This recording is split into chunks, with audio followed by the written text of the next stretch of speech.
All right, hey, Josh here, Attica Lumber Company. Here's the backdrop right here, 40 by 64 post frame building. You can see right here in Huron County, Ohio. And we were up here yesterday, and if you've been following along, I told you the guys are gonna drop. We're actually gonna knock this thing out here, get the steel done. So if you saw this yesterday, you know, this building had to do quite a bit of steel. And you can see this site's fairly muddy, so we're gonna come in from this angle. But I'm gonna show you a couple different things here. All right, but you can see the steel, 40-year painted galvalume steel. This is a high estate country right here. You see that gray and red, and then you got that beautiful white soffit. All right, right up there, and then the fascia as well. But 40-year, again, 40-year guarantee on this. Paint, chalk, fade, and on the inside, if you watched the video yesterday, look at the site here. They're gonna come back. The owner's going to pour a concrete floor down on this one.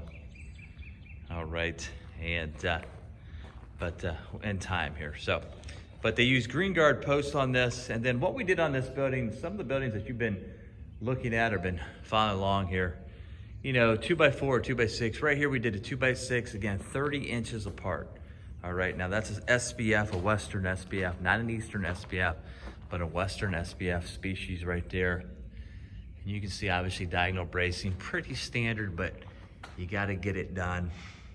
Then also another thing that you wanna get done here, and again, this is all stuff that you guys probably already know, but hurricane ties, again, you wanna keep these trusses, you know, tight, you know, wanna keep the wind down. And the hurricane bracing, or the hurricane ties, you wanna put that on the trusses. Now what we did here, most of our buildings, actually not most of them, but all of our buildings are 4 foot on center truss spacing. Again, it's 1650 lumber, a 2x6 bottom chord, and also a 2x6 top chord for the trusses. But you can see here that 1650 lumber. And then what we do is we go 4 foot on center on our trusses. And the reason why we go 4 foot on center versus, you know, 8 foot, 9 foot, 10 foot, 12 foot, again, you can engineer it, you can design it however you want to do it.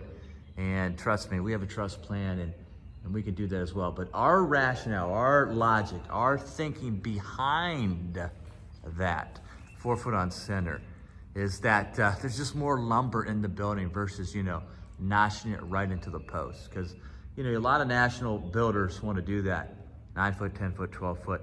And again, engineering structure is designed to do that. But again, why they do that, okay, here's the secret. Why they do it is they minimize the lumber. So to manufacture, it's a way to save on lumber, save on cost.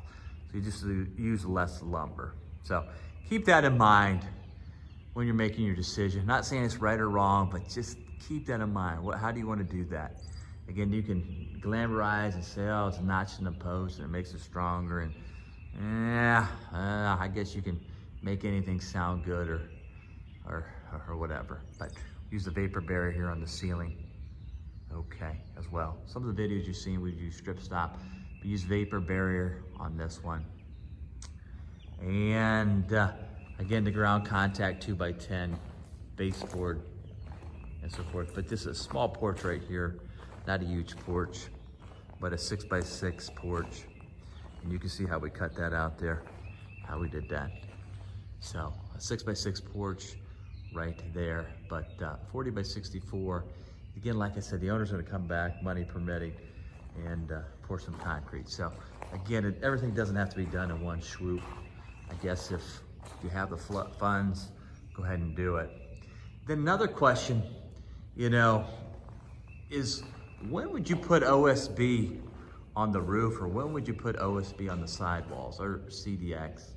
Obviously with lumber prices being sky high right now, boy, if you had the money, I guess it wouldn't really matter, but OSB on the roof or on the sidewalls, again, it keeps the building stronger, but you gotta ask yourself, what's the use case of the pole barn? What are you really trying to accomplish? What are you looking to do?